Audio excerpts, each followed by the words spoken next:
The slap came without warning. One moment Quincy was pointing his finger at her, and the next, his hand had already connected with the side of her face. The sound of it filled the small kitchen, and for a second, everything went quiet. Mara stood there with her hand pressed against her cheek. She was 26 years old. She had a nursing license, a job offer in Atlanta, and a packed suitcase sitting by the front door, and her father had just hit her like she was nothing. "You walk out that door," Quincy said, his voice low and steady now, like the storm had already passed through him, "and don't bother coming back." She didn't say a word. She just picked up her bag and left. Growing up in Harlan, Georgia, was something Mara never quite knew how to describe to people who hadn't lived there.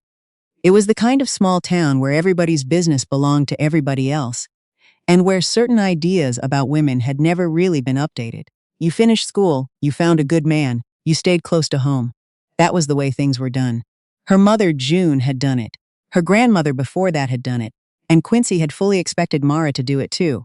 But Mara had always been different. Even as a little girl, she was the one asking why when everyone else just accepted things.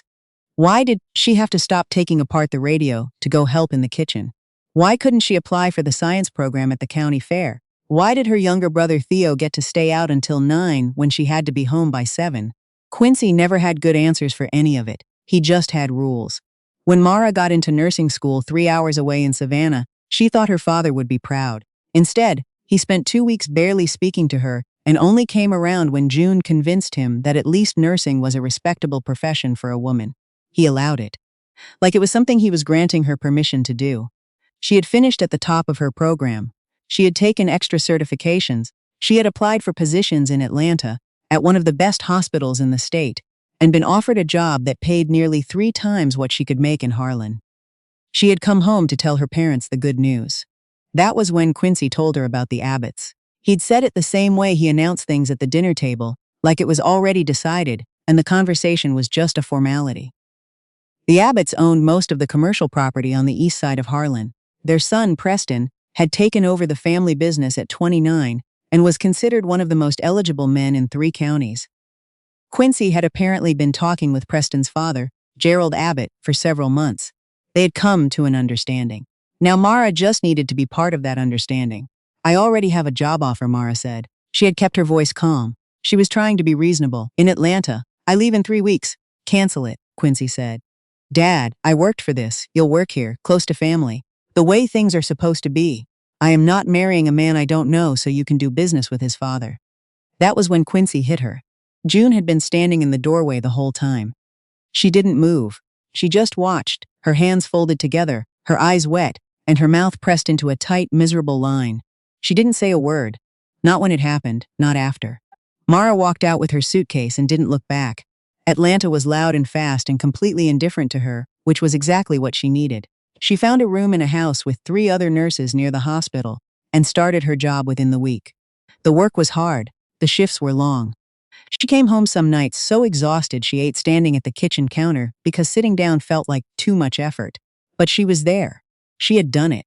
She called her mother every Sunday. June would answer in a quiet voice like she was afraid of being overheard, and they would talk about small things, the garden, what Theo was up to, the weather. Neither of them mentioned Quincy. Neither of them mentioned Preston Abbott. It was an unspoken agreement that they both honored carefully. About 2 months after she moved to Atlanta, Mara came home from a night shift and found a voicemail on her phone. It was Theo. He was 14 and had never left a voicemail in his life. His voice on the recording sounded awkward and too careful, like he'd rehearsed what he was going to say. "Hey, it's me. I just wanted to tell you that Dad talked to the Abbotts again.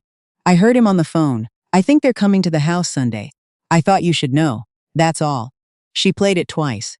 Then she sat on the edge of her bed for a long time, staring at the wall. She didn't go home that Sunday. She went the following weekend instead, without warning, because she needed to see her mother's face when she asked certain questions. June looked tired in the way people look when they have been carrying something for too long. She hugged Mara at the door and held on a beat longer than usual. Quincy was in the living room watching television. He nodded at her when she walked past. Nothing more. Over dinner, Mara asked, as casually as she could manage, whether the Abbotts had come by recently. June glanced at Quincy. Quincy set his fork down. "You should meet Preston," he said, "just once. As a courtesy. I moved to Atlanta, Dad. I have a life there. You have a job there. That's not the same thing. For me it is." Quincy didn't hit her that time. He just looked at her with that particular expression of his, the one that was somehow worse than shouting, and said, "You're going to regret being so stubborn." She drove back to Atlanta that night and cried most of the way. Though she couldn't have said exactly why, maybe because even after everything, some part of her had still hoped he would ask how the job was going, ask if she was sleeping enough, ask something that had nothing to do with Preston Abbott or the Abbott family name. He hadn't. A year passed. Mara settled into Atlanta properly. She made friends at the hospital, a woman named Celeste, who laughed at everything and knew every good, cheap restaurant within a 10-mile radius, and an older nurse named Howard, who had been at the hospital for 20 years and knew where every supply closet was and how to handle every kind of difficult patient. She found a farmer's market she liked on Saturday mornings. She started running in Piedmont Park before her early shifts. She was not looking for anything else. She had told herself that deliberately, clearly, like a decision she had written down and signed. She was not interested in any of it. And then she met Jasper. He was a physical therapist at the hospital. He had grown up in Alabama, moved to Atlanta for grad school, and never left. He was quiet in a way that didn't feel like shyness so much as patience. He listened when people talked, actually listened, not just waiting for his turn to speak. He remembered things. The third time they talked, he asked how her mother's garden was doing, because she had mentioned it once in passing 2 weeks earlier. She tried to keep a reasonable amount of distance. She was good at it by then. But Jasper was persistent in a gentle, unhurried way that didn't feel like pressure. He brought her coffee on the mornings she had back-to-back shifts.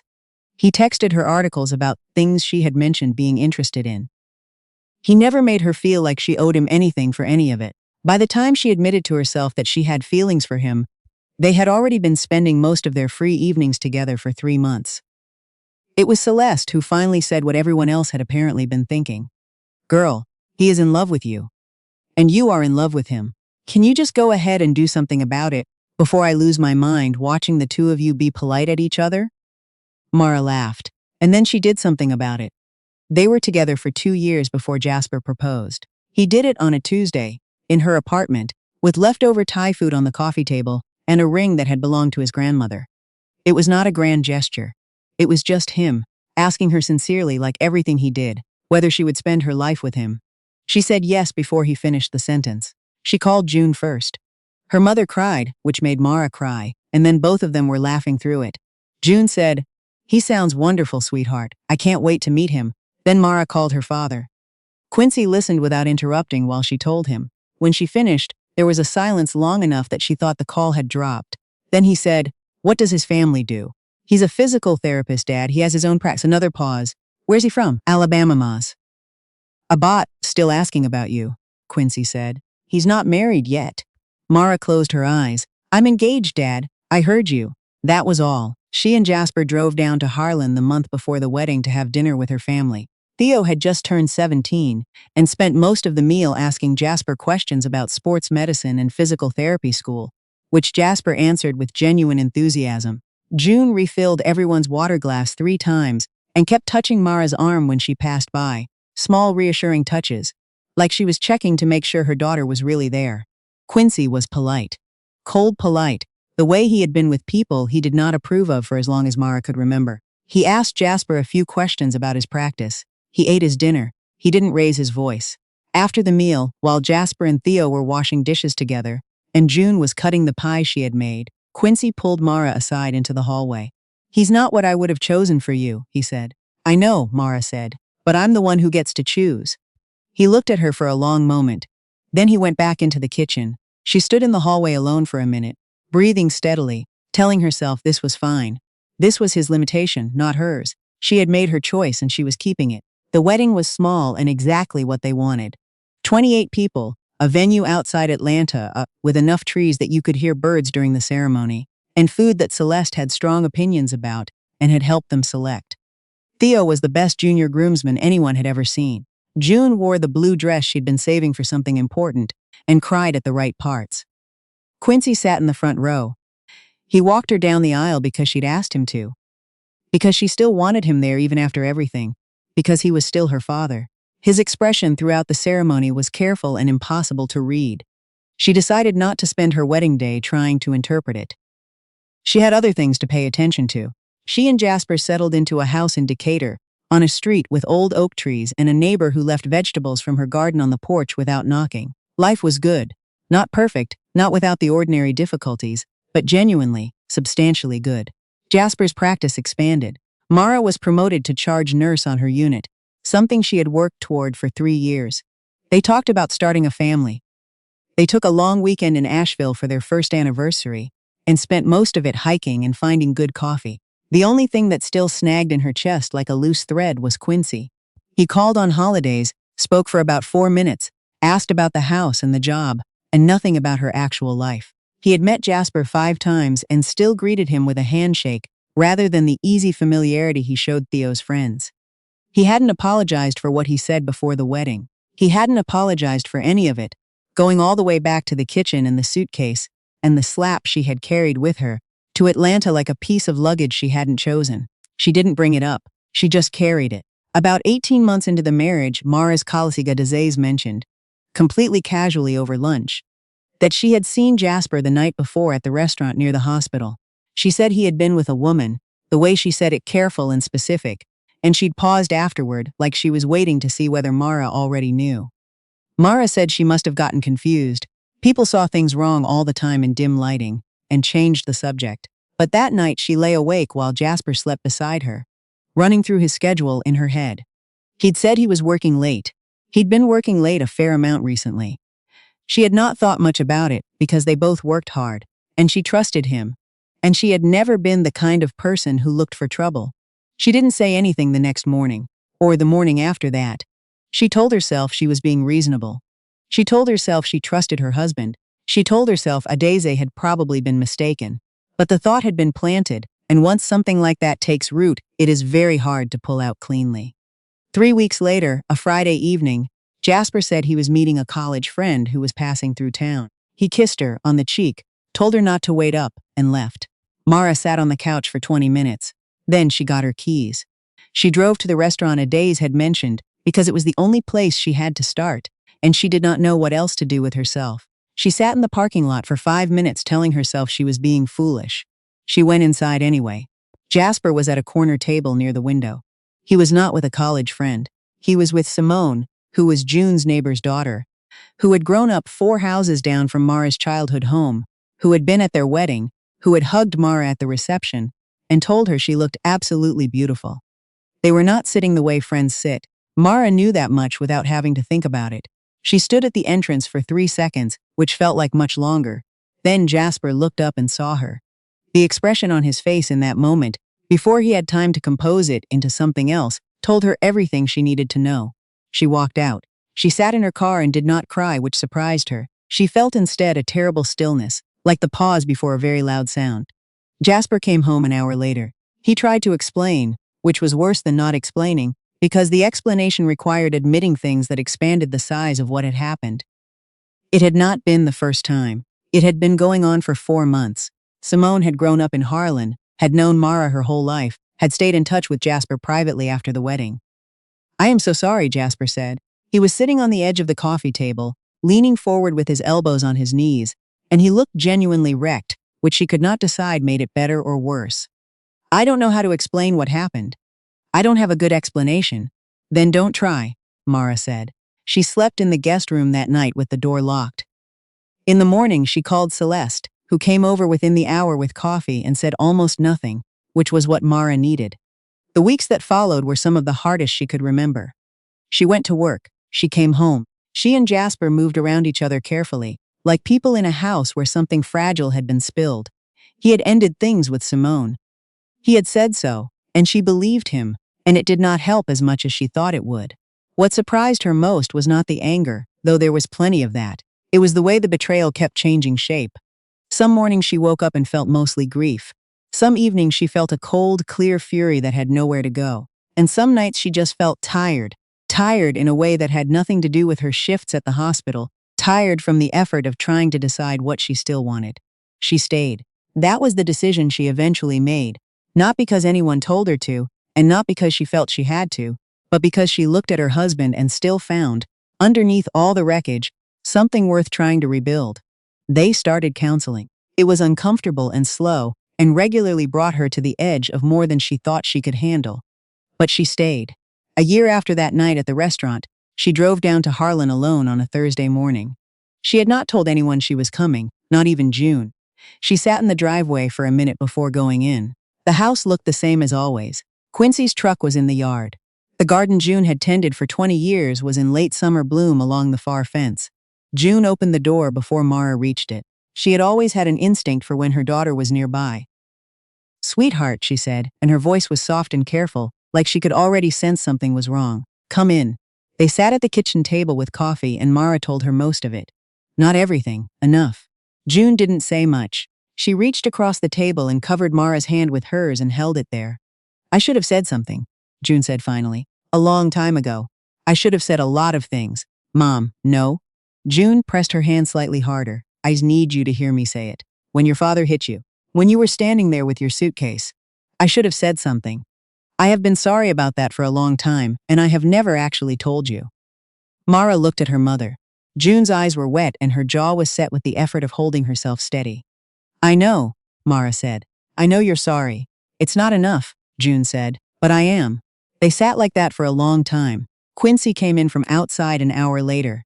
He stopped when he saw Mara at the table.